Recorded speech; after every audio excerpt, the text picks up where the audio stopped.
안녕하세요. 에브리데이 크리스천으로 찾아뵙게 된 박정원 목사입니다. 오늘 하루도 하나님의 임재와 하나님의 은혜가 가득한 시간이 되시기를 축복합니다. 이어지는 찬송가는 나 이제 새 생명 얻은 몸입니다. 성도님들의 삶 속에 하나님의 은혜와 하나님의 형상이 다시 한번 회복되는 귀한 시간 되시기를 축복합니다.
오늘 하나님께서 주신 말씀은 고린도전서 3장 1절부터 23절까지 말씀입니다.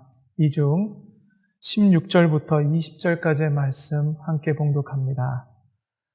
너희는 너희가 하나님의 성전인 것과 하나님의 성령이 너희 안에 계시는 것을 알지 못하느냐?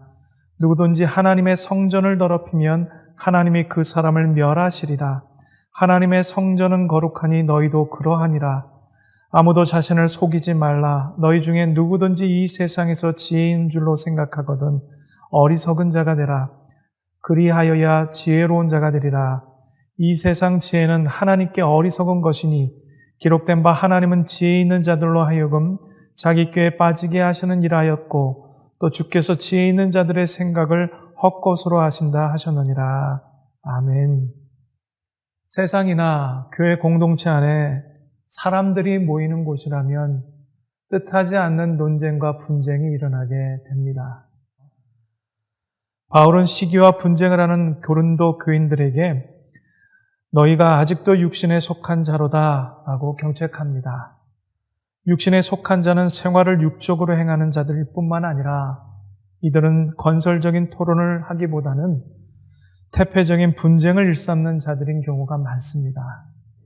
고린도 교회가 바울이나 아볼로나 개발을 중심해서 분파가 생긴 것처럼 교회 역사에서는 인물을 중심으로 해서 분열을 가져온 예가 참 많습니다.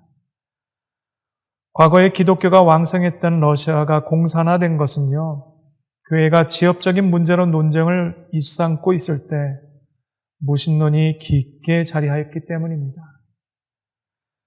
거듭난 사람이 일반 사람들처럼 행동하는 악을 버려야 한다는 교훈은요, 역사를 통해서 많은 예를 찾아볼 수가 있습니다. 고린도 교인들이 바울이나 아볼로를 대표로 인정하였지만 바울이나 아볼로는 단지 하나님의 일꾼에 지나지 않는 사람들이었습니다. 물론 그들은 신학적인 위대한 인물로 지금까지 추앙받고 있는 사람들입니다. 당시 종들은 상전이 시키는 대로 순종함으로 내려진 일들을 감당하는 것이 당연하였습니다. 이는 국가의 제도적인 문제와 아울러 신분이 존재하는 사회적인 한계이기도 하였지요. 그렇다면 이런 환경 속에서 당시 한 하나님을 믿고 따르는 어떤 주신 사역을 분담한 동역자들 사이에는 분리될 이유가 전혀 없었다는 겁니다. 그리스도는 건물의 기초이고 또한 사역자들, 전도자들은 건축자에 비교할 수가 있습니다. 교회의 기초는 어떤 사람이나 조직, 철학 등 그 어떤 것으로 채워질 수도 대체될 수도 없는 거지요. 오직 예수 그리스도만이 교회의 기초이며 우리 신앙의 기초임을 분명히 믿습니다. 또한 건축자는 전도자요, 성도는 건축물에 비할 수가 있습니다. 따라서 성전은 거룩한 곳이고 하나이므로 교회도 거룩하여야 하고요, 하나로 성도들은 연결되고 연합되어져야만 합니다. 특정한 사람을 자랑하는 것은요, 교회 공동체의 덕보다는 실이 훨씬 많습니다. 아울러 고린도 교회의 분쟁의 원인 또한 사람의 지혜를 숭상하고 나아가서 사람을 따랐기 때문에 빚어진 일이었습니다. 바울도 아볼로도 게바도 결코 자랑의 대상이 되어서는 안 되었지요. 사랑과 교회 자랑에 빠진 사람의 심리를 보면요, 자신이 믿고 보고 인정하는 것을 따르려고 합니다. 특히나 믿고 따르는 대상에 대해서는요, 과대평가하고 영웅시하지만 상대방에 대해서는요, 배려하고 인정하기보다는 과소평가하고 악평하게 되는 일들이 참 많습니다. 이것이 바로 개인과 사회적인 소통에 해악을 끼치는 우리의 죄성입니다. 바클레이는 다음과 같이 말하였습니다. 교회와 그 사귐 속에 불화와 분쟁과 분열을 끌어들인 사람이 있다면 그들은 하나님의 성전을 파괴하는 것이다. 참 무서운 말씀입니다. 내가 생각지도 못했던 말이나 행동으로 인하여서 교회 공동체를 해하는 일이 발생하였다면 이는 하나님의 몸을 파괴하는 것, 해치는 것이다라는 얘기입니다. 얼마나 엄중하고 또 무거운 말인지 모릅니다. 바울은 자기 이름으로 일어나는 분쟁과 소모적인 행동을 비난하였고요. 만물이 모두 하나님 아래 통일되는 하나의 세계를 생각할 때 분쟁이 일어날 수도 있을 수 없다는 것을 분명히 말씀을 통해 못 받고 있습니다. 여러분, 우리 교회 공동체나 우리 교회 교우들의 관계 속에서 혹이라도 분쟁이나 논쟁이 일어날 거리가 있다면 다시 한번 이 일을 통하여서 교회의 덕이 아닐 뿐 아니라 몸된 교회인 예수 그리스도를 해하는 일인 것을 여러분 말씀을 통해서 엄히하게 무겁게 받아들여 주시기를 부탁드립니다. 오늘 말씀을 맺고자 합니다. 맺고자 하는 말씀의 결론이 바로 오늘 본문 4절부터 9절까지의 말씀에 기록되어 있는데요. 이 말씀을 통해서 여러분의 삶에 다시 한번 힘과 용기를 내어서요, 교회를 세워나가고 덕을 끼치며 여러 어려움과 난간 속에서도 서로가 서로를 의지하고 세워주는 귀한 오렌지 카운티 영락교회 공동체가 되기를 간절히 축복합니다. 4절 말씀입니다.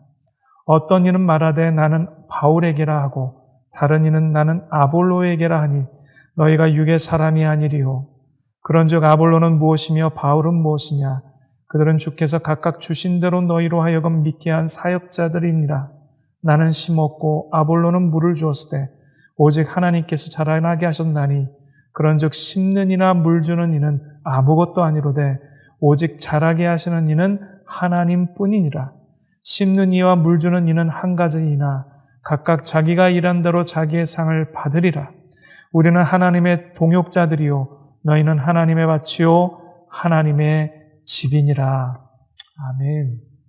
저와 여러분 모두는 하나님의 거룩한 동역자들이요 밭이며 집인 줄 믿습니다. 함께 나눌 기도의 제목은요, 교회 예배를 위하여 기도합니다. 성숙한 예배를 통하여 하나님의 임재와 인격적인 만남과 체험을 경험한 성도들로 풍성하여지며 칼날 같은 말씀과 하늘같이 넓은 포용과 용서의 말씀들로 이기적이고 교만한 행동과 언어를 꺾고 낮은 데로 나아갈 수 있도록 인도해 주소서. 함께 이 제목 가지고 오늘 하루 기도하시는 저와 여러분 되기를 소망합니다. 함께 기도하십니다. 살아계신 하나님, 우리가 하나님의 동역자요, 집이요, 바친 것처럼 서로의 아픔과 어려움과 고통과 염려와 근심과 실수들을 함께 공감하며 이해하고 용서하며 연약한 부분들을 우리가 덮어 말씀으로 세워나갈 수 있는 아름다운 우리 교회 공동체가 되어줄 수 있도록 주님 도와주시옵소서. 매 순간마다 지혜로운 자처럼 행동하기보다는 연약하고 무지한 자요, 그러나 주님 앞에 지혜로운 자로 인정받고 살아가는 우리 모두가 되기를 소망하며 살아계신 예수님 이름으로 기도합니다. 아멘.